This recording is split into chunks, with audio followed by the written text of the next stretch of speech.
نہیں اٹھایا۔ آئیے، رمضان کے مہینے کی پہلی فضیلت یہ ہے کہ اللہ رب العزت نے اس مہینے کو اپنی ایک فرض عبادت کے لیے چنا، اور وہ کون سی عبادت ہے؟ جسے ہم روزہ کہتے ہیں۔ صبح سے لے کر مطلب سورج نکلنے سے لے کر سورج غروب تک ہم بھوکے رہتے ہیں، پیاسے رہتے ہیں، کوئی چیز کھاتے پیتے نہیں، یاد رکھیں، ٹھیک؟ 100% جس کو کہیں گے ایبسٹیننس، جس کو کہیں گے دور رہتے ہیں ہر کھانے اور پینے کی چیزوں سے، ٹھیک؟ لیکن روزہ صرف فزیکل بھوکے رہنے کا نام نہیں، یہ بات بھی غلط فہمی لوگ۔ روزہ حقیقت میں ہم بھوکے اس لیے رہتے ہیں کہ روحانی اعتبار سے اسپریچول ڈیولپمنٹ ہم میں ہو، اس لیے ہم فزیکلی جو ہے بھوکے رہتے ہیں۔ لیکن اگر ہم بھوکے رہیں اور اس کے بعد روزے نے ہمیں کوئی چینجز نہیں لائے، بلکہ روزے میں اور چڑچڑاہٹ بڑھ گئی، عام دنوں میں تو کام کرتے، روزے میں کام بھی نہیں کرتے، اور یہ بہت غصے میں ہے بہت سے لیے کہ روزہ ہے نا تو اب کچھ نہیں بول سکتے، تو پھر اس کا مطلب روزہ ہمیں وہ چیز نہیں لا پایا جس کے لیے وہ دیا گیا تھا۔ تو پہلی اس کی فضیلت یہ ہے اس مہینے کی کہ اللہ نے ایک فرض عبادت کے لیے اس مہینے کا انتخاب کیا، سلیکشن کیا۔ میں سمجھتا ہوں اتنی فضیلت بھی ہمارے لیے بہت جو ہے چیزوں کو سمجھا دے رہی ہے۔ روزہ فرض ہے، اسلام میں 5 چیزیں ایسی ہیں جو فرض ہے نا، بنی الاسلام علی 5، صحیح بخاری کی روایت ہے، اسلام کی بنیادی آپ صلی اللہ علیہ وسلم فرمایا 5 چیزوں پر ہے۔ پہلا، گواہی دو کہ اللہ کے سوا کوئی معبود برحق نہیں اور محمد صلی اللہ علیہ وسلم اس کے بندے اور رسول ہیں۔ دوسرا، نماز قائم کرو۔ تیسرا، روزہ رکھو۔ چوتھا، زکوٰۃ دو۔ اور 5واں، حج کرو اگر اللہ نے استطاعت دی ہے تو گویا روزہ تیسرے نمبر پہ آ جاتا ہے۔ ہمیں چاہیے کہ ہم روزہ رکھیں، تو روزہ فرض ہے۔ اس فرض عبادت کے لیے اللہ نے ایک سلیکشن کیا، ایک منتھ کا، اور منتھ رمضان ہے۔ میں سمجھتا ہوں یہ بہت بڑی فضیلت اس مہینے کی کہ اللہ نے ایک فرض عبادت کے لیے اس مہینے کو چنا، اس کا سلیکشن کیا۔ دوسری چیز وہ یہ ہے، رمضان کی دوسری فضیلت وہ یہ ہے تاکہ انسان عبادت کرے تو اللہ رب العزت اس مہینے میرے اور آپ کے لیے اس کو بند کر دیتا ہے جو عبادت سے روکتا ہے، بہکاتا ہے اور انسانوں کو برائی کی طرف لے جاتا ہے۔ نبی اکرم صلی اللہ علیہ وسلم فرماتے، اور یہ متفق علیہ، صحیح بخاری سے مسلم کی حدیث، آپ نے فرمایا رمضان کا مہینہ شروع ہوتے ہی آسمان کے تمام دروازے کھول دیے جاتے ہیں، مطلب جنت کے تمام دروازے کھول دیے جاتے ہیں، جہنم کے سارے دروازے بند کر دیے جاتے ہیں، اور تمام سرکش جن اور شیاطین قید کر دیے جاتے ہیں۔ تو یہ اس مہینے کی 3 فضیلتیں ایک ہی روایت میں۔ پہلا، جنت کے دروازے کھلے، مطلب مغفرت عام ہے، جس کو لینا ہے لے لے۔ جیسا کوئی کہے کہ کوئی مالدار شخص ہے اور اس نے اپنی دولت کے مطلب اپنے تجوری کے دروازے کھول دیے، جتنا جس کو لینا ہے لوٹ لے، لے لے، جو کرنا ہے کر لے۔ اب ایسا زرین موقع مجھے اور آپ کو مل جائے کہ کوئی اپنے دولت کے دروازے کھول دے اور کہے کہ یہ آپ کا ہے، جو اٹھانا جتنا ہاتھ لگے آپ کا ہوا، تو میں نہیں سمجھتا ہوں آپ خود چھوڑیں گے، کسی کو بلائیں گے، گاڑی لے کر آئیں گے اور جو کچھ ہو سکتا ہے کرنے کی کوشش کریں گے نا، جتنا ہو سکتا ہے جیب میں، جتنا ہو سکتا ہے ہاتھ میں، منہ میں، جہاں جہاں ہو سکتا ہے بھر کے لے جائیں گے آپ، کیونکہ موقع ہی ہے نا۔ تو ویسے ہی جنت کھلی ہے۔ اب بہت سی بار لوگ سوچتے جنت کے دروازے کھلے تو ہم کو کیا سمجھ میں آ رہا، تو میں ایک ایگزامپل دیتا ہوں۔ 3 سال سے اورنگ آباد میں بارش نہیں ہوئی تھی۔ اب اگر 3 سال بعد ایسی خبر آئے تھوڑے دن بعد کہ جائکواڑی ڈیم کے پورے دروازے کھول دیے گئے ہیں، تو یہاں بیٹھے بیٹھے خوشی ہوتی، مطلب اگلے سال پانی کی کمی نہیں ہوگی۔ دروازے کھلے وہاں پیٹھن میں 50 کلومیٹر دور، خوشی ہوتی اورنگ آباد والوں کو۔ تو ایک دروازہ وہاں کھلا ہے، صرف ایک نعمت کا، پانی کا، تو خوشی محسوس ہوتی ہے نا، ارے ہاں اب اگلے سال پانی کا مسئلہ نہیں ہوگا انشاءاللہ۔ تو اندازہ لگائیے، یہی معنی ہے کہ فزیکلی تو دیکھ نہیں سکتے ہم جنت کو، لیکن کھلی ہے، پا لو، حاصل کر لو، لے لو، تمہارے لیے چھوڑ دی گئی ہے، دروازے کھلے، مطلب یہ مہینہ ہے جس میں تم اس کو حاصل کر سکتے ہو۔ یہ سگنیفیکنس، ایک معنی ہے اس کا۔ گیٹ کھل گئے مطلب پانی ایکسیس ہو گیا، ڈیم میں بہایا جا رہا ہے، مطلب ڈیم فل ہو چکا ہے، اگلے سال کے لیے پانی ہے۔ تو یہاں جنت کے دروازے کھلے ہیں، جہنم کے دروازے بند ہیں، مطلب اللہ کی مغفرت عام ہے، جہنم کے عذاب سے بچنا بہت آسان ہے اس مہینے میں۔ اس مہینے کو اپنے مغفرت کا مہینہ میں اور آپ بنا سکتے ہیں۔ اور ایک اور اہم چیز، تیسری چیز، سرکش جن اور شیاطین قید ہے، جو بہکانے والا بند ہے، جو وسپرز دیتا ہے، جو بہکاتا ہے، آ کے پھسلاتا ہے کہ یہ تھوڑی دیر سو جاؤ، فجر کا بھی کوئی مسئلہ نہیں ہے، اذانیں آدھا گھنٹہ پہلے ہو جاتی ہے، خیر مرد جماعت سے پڑھتے ہیں تو آدھا گھنٹہ پہلے ہو جاتی ہے، ابھی تو ٹائم باقی ہے، ابھی تو سورج نکلنا ہے، اذان ہی ہو رہی ہے، آپ محسوس کر سکتے ہیں، ہے نا۔ اسی طرح جو ہے ٹی وی دیکھتے بیٹھے ہیں، کبھی تو ارے ایک سین اتنا چلے جائے تو فلاں چیز مل جائیں گی، اٹھتے ہیں اور اس نماز کا وقت چلا جاتا ہے۔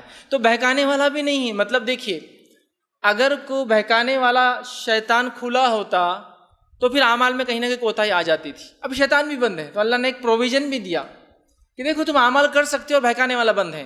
اب اگر کوئی یہ کہے کہ رمضان میں بھی تو لوگ گناہ کرتے ہیں، یہ 11 منتھس کی شیطان کی ٹریننگ کا نتیجہ ہے، ابھی تو بند ہے وہ، لیکن سکھا کر چھوڑ کر چلا گیا، تو اس کے اثرات تو باقی ہوتے ہیں لیکن حقیقت میں ابھی موجود نہیں، بند ہے۔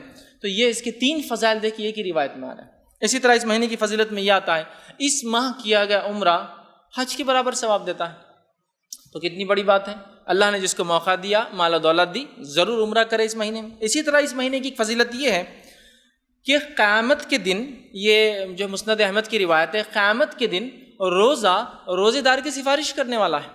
اور نبی اکرم صلی اللہ علیہ وسلم فرمایا کہ حدیث کے الفاظ یوں ہیں کہ قیامت کے دن قرآن آئیں گا اور کہیں گے اللہ یہ راتوں میں میرے لیے جاگتا رہا، مطلب قیام کیا، راتوں کی نماز پڑھی اور مجھ کو تلاوت کی.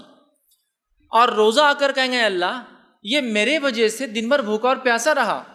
اور رسول اللہ صلی اللہ علیہ وسلم فرماتے ہیں دونوں ضد کریں گے، دونوں اڑ جائیں گے. ایک روایت میں دونوں لڑیں گے کہ نہیں ان کو تو آپ کو چھوڑنا ہی پڑے گا، اور وہ کہیں گے ان کی مغفرت کر، میرے پڑھنے والے کی اور مجھے رکھنے والے کی. اور اللہ تعالیٰ آپ فرماتے ہیں دونوں کی بات رد نہیں کریں گے اور قبول کریں گے. گویا روزہ اور قرآن سفارشی ہے، سفارشی ہمارے جو روزے قیامت اللہ کے پاس لڑیں گے ہمارے لیے آ کر.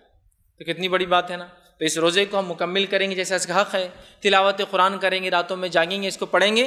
یہ دونوں چیزیں آ کے اللہ کے سامنے آڑ بن جائیں گی اور ہمارے مغفرت کا ذریعہ بن جائیں گی. بہت سارے لوگ سفارشی ڈھونڈتے ہیں کسی کام کے لیے. اللہ رب العزت قیامت کے دن جو حقیقی سفارشی بتا رہا ہے، ہمیں چاہیے کہ ان سفارشیوں کو واقعی میں اپنے حق میں کر لیں.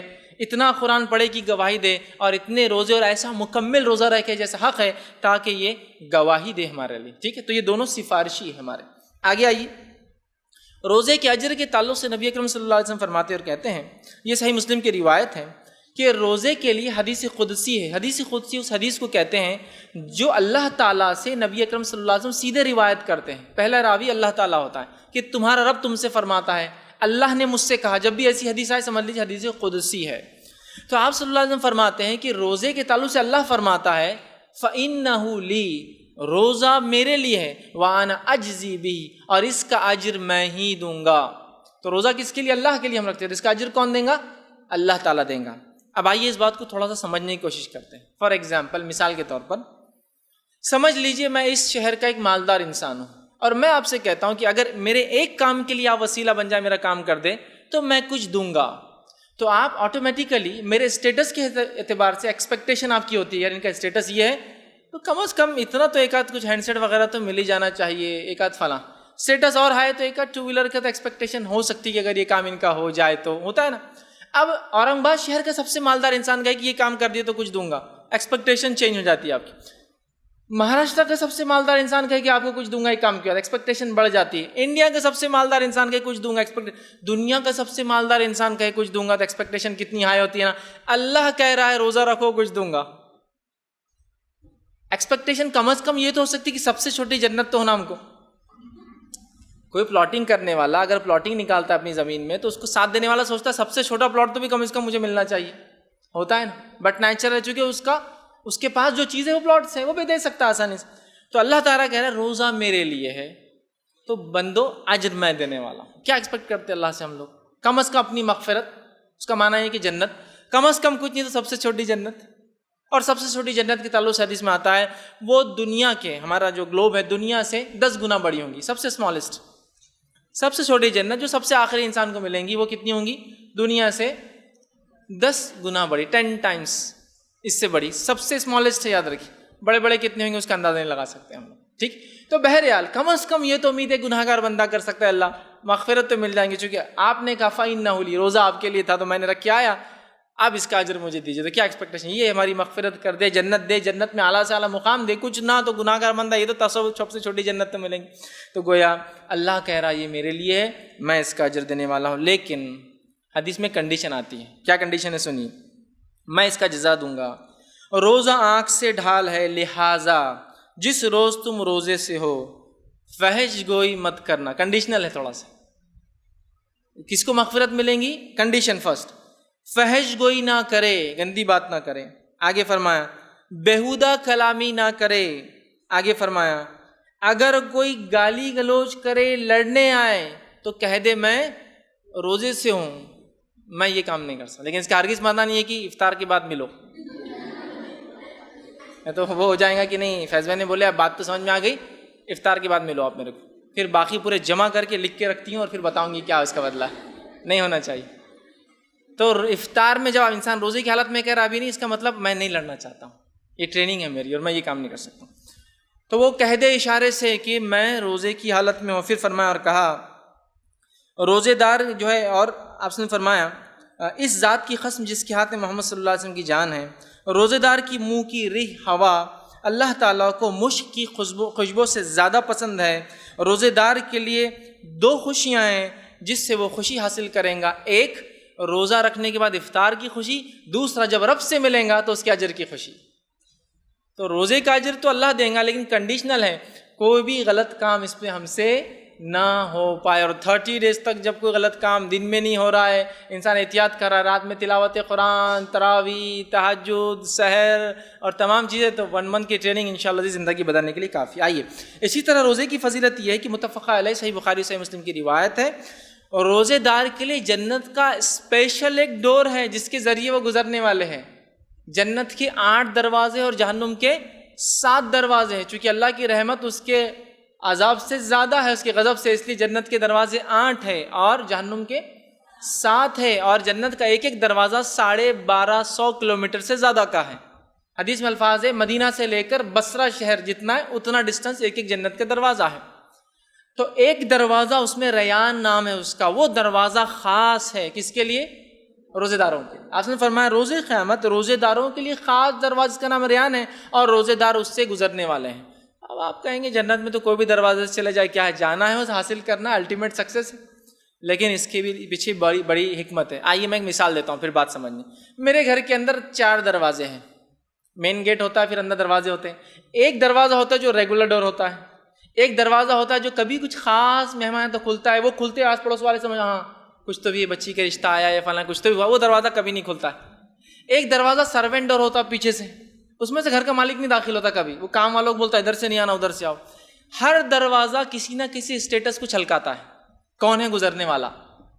ریگولر ڈور کوئی بات نہیں، ارے وہ دروازہ، ارے کوئی مہمان خاص آیا، وہ دروازہ کھولتے نہیں تو عید کے دن کھلتا، رشتہ آیا تو کھلتا، فلاں ہو تو کھلتا، MLA آیا تو کھلتا، وہ دروازہ عام طور سے نہیں کھلتا.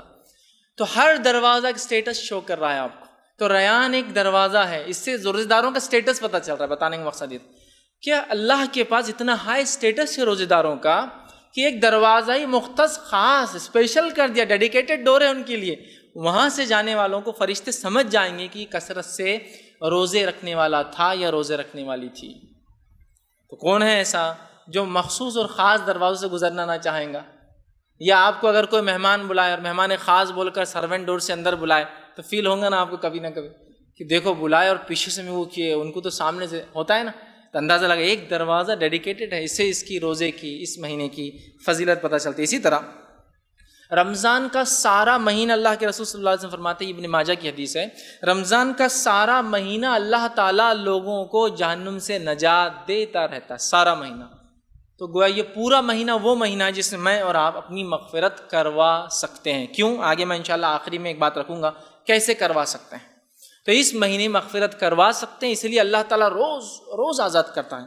ایک اور حدیث میں آتا ہے کہ ہر روز افطار کے وقت اللہ تعالیٰ لوگوں کو جہنم سے نجات دیتا ہے. اس کا علماء اس کی شرح لکھتے ہیں، چونکہ ابھی تو کوئی جہنم جنت میں گیا ہی نہیں ہے، پھر روز اللہ دے رہا ہے. اس کا معنی یہ ہے وہ لوگ جو اتنے برے اعمال کرتے تھے، جن اعمال کو اگر وہ توبہ نہ کرتے تو جہنم میں چلے جاتے، وہ لوگ ہر روز روزہ رکھتے ہیں اور اتنی اچھی توبہ کرتے ہیں کہ شام تک ان کا رب افطار کے وقت ان کو معاف کر دیتا ہے.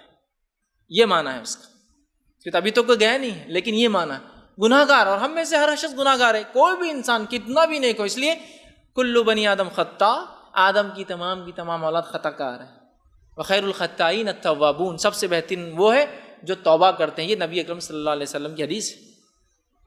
ہر انسان خطا کار ہے. تو بہرحال تو ہر روز ہم اتنے اچھے اعمال کر سکتے ہیں اس مہینے میں کہ اپنی مغفرت کروا سکتے ہیں. یاد رکھیے کروا سکتے ہیں. تو کیوں نہ اس مہینے کو مغفرت کا مہینہ بنا دیا جائے. اسی طرح آئیے رمضان میں قیام اور سیام کرنے والا اس کا کیا ہوگا. تو نبی اکرم صلی اللہ علیہ وسلم فرماتے ہیں، یہ جو ہے ابن خزیمہ کی حدیث ہے، ایک بار ایک شخص آیا نبی اکرم صلی اللہ علیہ وسلم کے پاس اور کہا اللہ کے رسول، اگر میں نماز قائم کروں، گواہی دوں کہ اللہ کے سوا کوئی معبود نہیں ہے، برحق نماز قائم کروں اور روزہ رکھوں، زکوٰۃ دوں، تو میرا حساب کس کے ساتھ ہوگا آخرت؟ اس عبادت میں اس نے ایک تو توحید، اللہ کو ایک ماننے کا اقرار، دوسرا صلاح، نماز، روزہ اور زکوٰۃ کا سوال کیا. تو نبی اکرم صلی اللہ علیہ وسلم فرمایا اگر تو توحید پر چلتا ہے، نماز قائم کرتا ہے، روزہ اور زکوٰۃ دیتا ہے، تو روز قیامت تیرا حساب اور کتاب جو ہوں گا، آپ سے فرماتے ہیں حساب و کتاب صدیقین اور شہداء میں ہوں گا. اور صدیقین اور شہداء نیکسٹ 2 درجے ہیں انبیاؤں کے بعد والے. 4 درجے انبیاؤں کے بعد 3 درجے ٹوٹل. فرسٹ اسٹیٹس انسانوں میں سب سے ہائیسٹ لیول ہے وہ انبیاء، اس کے بعد سیکنڈ اسٹیٹس ہے صدیقین، تھرڈ اسٹیٹس ہے شہداء، اور فورتھ ہے صالحین. تو سیکنڈ اور تھرڈ کیٹیگری مطلب میرٹ میں تو نہیں ہوں گا لیکن ڈسٹنکشن اور فرسٹ کلاس میں چلا جائے گا، چونکہ وہ تو انبیاؤں کے لیے اسپیشل ہے نا وہ. تو ہم سیکنڈ یا تھرڈ کیٹیگری میں ہو سکتے ہیں نتیجے کے اعتبار سے. اب کسی انسان کو یہ کہہ دیا جائے کہ اتنا سلیبس ہے، اتنا پڑھنا ہے، اتنے کوشچنس ہیں، کوشچنس بھی ڈسپلے کر دیا جائے، آنسرز بھی بتا دی جائے، اور کہے کہ بس اگر اتنا لا لو تو پرسنٹیج ہی ملے گا. تو اگر اتنا بھی کوئی نہ کر پائے تو اس سے زیادہ گناہ گار، احمق، بیوقوف، کمتر، کمزور، بد نصیب، بغیر عقل والا انسان نہیں ہو سکتا. ٹھیک. اب آئیے رمضان